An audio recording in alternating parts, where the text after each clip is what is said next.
Papaya salad చేసుకోవడానికి ఇక్కడ పొయ్యి మీద నీళ్లు పెట్టానండి. ఎందుకంటే మనం ఇందులో లాంగ్ బీన్స్ కూడా వేస్తున్నాము, దాన్ని బ్లాంచ్ చేసుకోవడానికి. అలాగే ఇక్కడ మనకి రా పపాయ ఉంటుంది కదా, పైన స్కిన్ తీసేసి ఇలా కట్ చేసుకున్నాం అనమాట. ఇప్పుడు ఈ నీళ్లు వేడయ్యే లోపల మనం పపాయాని కట్ చేద్దాం. అండ్ ఫస్ట్ కావాల్సిన ఇంగ్రీడియంట్స్ చెప్తే మీకు ఈజీగా ఉంటుంది. లాంగ్ బీన్స్, నిమ్మరసం, వెల్లుల్లి, అల్లం, పచ్చిమిర్చి, అలాగే రా పపాయ, పల్లీలు, బెల్లం పొడి, ఎండుమిరపకాయలు, స్ప్రింగ్ ఆనియన్స్, ఉల్లిపాయలు, Thai red curry paste. So ఇవన్నీ రెడీగా పెట్టుకున్నాం కదా. ఇప్పుడు పచ్చి పపాయాని మనం కట్ చేసుకుందాం. ఫస్ట్ స్లైసెస్ లాగా కట్ చేద్దాం. ఇట్లా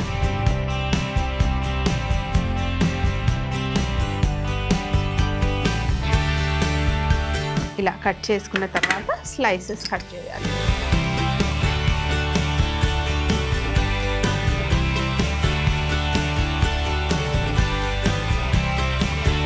వీటిని సన్నగా కట్ చేయాలి.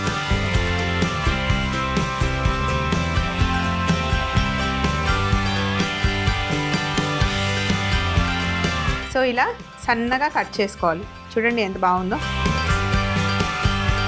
ఇప్పుడు ఇక్కడ నీళ్లు వేడెక్కాయి కదా, ఇందులో మనం పొడువుగా కట్ చేసి పెట్టుకున్న లాంగ్ బీన్స్ని ఇందులో వేసి జస్ట్ బ్లాంచ్ చేసుకోవాలన్నమాట, పచ్చిగా ఉండకుండా.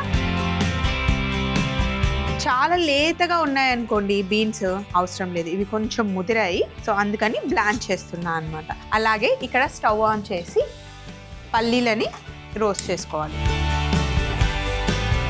లేదా ఇంట్లో ఆల్రెడీ రోస్టెడ్ పీనట్స్ ఉంటే అవైనా యూస్ చేసుకోవచ్చు. ఒక పల్లీలు మంచిగా మెల్లిగా చిన్న మంటలో రోస్ట్ చేసుకోవాలి.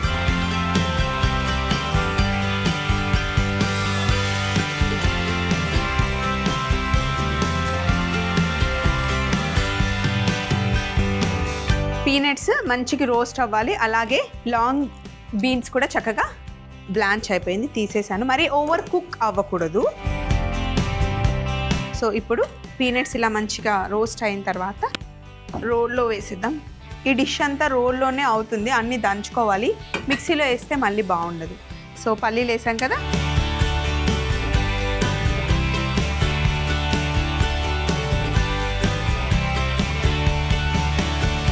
ఇలా దంచుకున్న తర్వాత పల్లీలని ఇలా తీసేసుకోవాలి. మనకి పొట్టు రాకూడదు, పొట్టు తీసేసి ఓన్లీ పీనట్స్ వేసుకోవాలి. ఒకసారి మళ్ళీ రోల్ని క్లియర్ చేసేసుకొని ఇందులో కొంచెం వెల్లుల్లి, సన్నగా తరిగిన వెల్లుల్లి, కొంచెం అల్లం, థాయ్ రెడ్ చిల్లీ పేస్ట్. ఇందులో కూడా అల్లం వెల్లుల్లి ఉంటుంది, సో ఎక్కువ వేసుకోవాల్సిన అవసరం లేదు.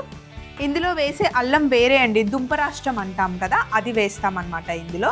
అండ్ అంతేకాకుండా ఇందులో లెమన్ గ్రాస్ వేస్తారు, చిల్లీ పౌడర్ ఉంటుంది, చాలా చాలా టేస్టీగా ఉంటుంది. థాయ్ కర్రీ పేస్ట్ రెడ్ కలర్లో ఉంటుంది, ఎల్లో కలర్లో ఉంటుంది, గ్రీన్ కలర్లో ఉంటుంది. 3 డిఫరెంట్ టేస్ట్లో ఉంటాయన్నమాట. సో ఇందులో కొంచెం వేసాను కదా, ఇప్పుడు మళ్ళీ వీటిని మనం దంచాలి.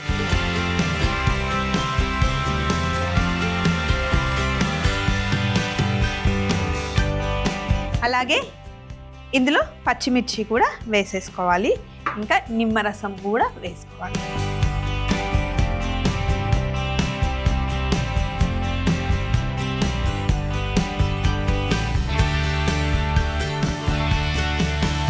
దంచుకుంటే సరిపోతుంది.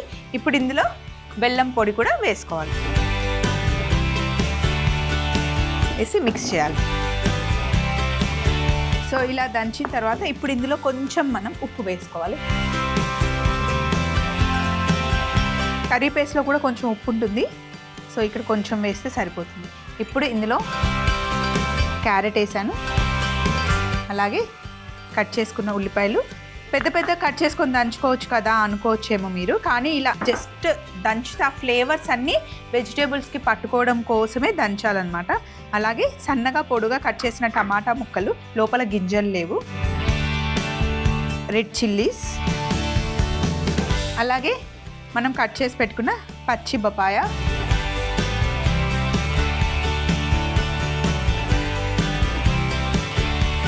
ఇందాక బ్లాంచ్ చేసి పెట్టుకున్న లాంగ్ బీన్స్.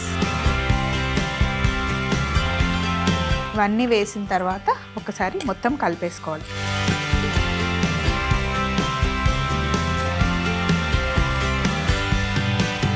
ఇప్పుడు మళ్ళీ ఒక్కసారి దంచాలి.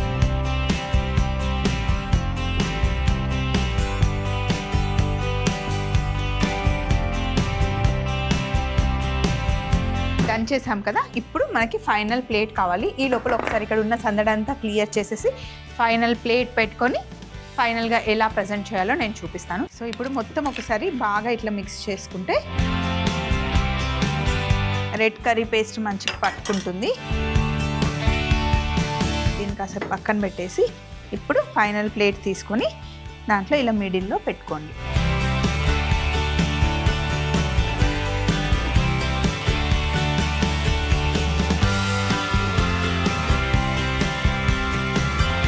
మనం రోస్ట్ చేసుకున్న పల్లీలు ఉన్నాయి కదా, పల్లీలను ఇలా పైన వేసుకోవాలి.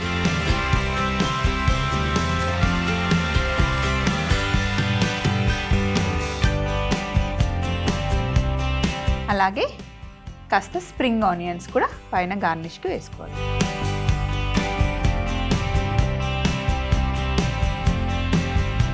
గ్రీన్ పపాయా సలాడ్ తయారీ విధానం: ముందుగా వేడి నీళ్ళల్లో బీన్స్ వేసి బ్లాంచ్ చేసుకొని పక్కన పెట్టుకోవాలి. తర్వాత వేయించుకున్న పల్లీలని రోటిలో వేసి కాస్త దంచుకొని పక్కన పెట్టుకోవాలి. అదే రోట్లో వెల్లుల్లి, అల్లం, థాయ్ రెడ్ చిల్లీ పేస్ట్, పచ్చిమిర్చి, నిమ్మరసం వేసి మరొకసారి దంచి బెల్లం పొడి కూడా వేసి ఉప్పు, క్యారెట్, ఉల్లిపాయ ముక్కలు, టమాటా ముక్కలు, రెడ్ చిల్లీస్, పచ్చి పపాయా, లాంగ్ బీన్స్ కూడా వేసి కాస్త కచ్చాపచ్చాగా దంచి ప్లేట్లోకి తీసుకొని టోస్ట్ చేసి పెట్టుకున్న పల్లీలు, స్ప్రింగ్ ఆనియన్స్ తో గార్నిష్ చేసుకుంటే ఎంతో టేస్టీ అయిన హెల్దీ అయిన గ్రీన్ పపాయా సలాడ్ రెడీ అవుతుంది.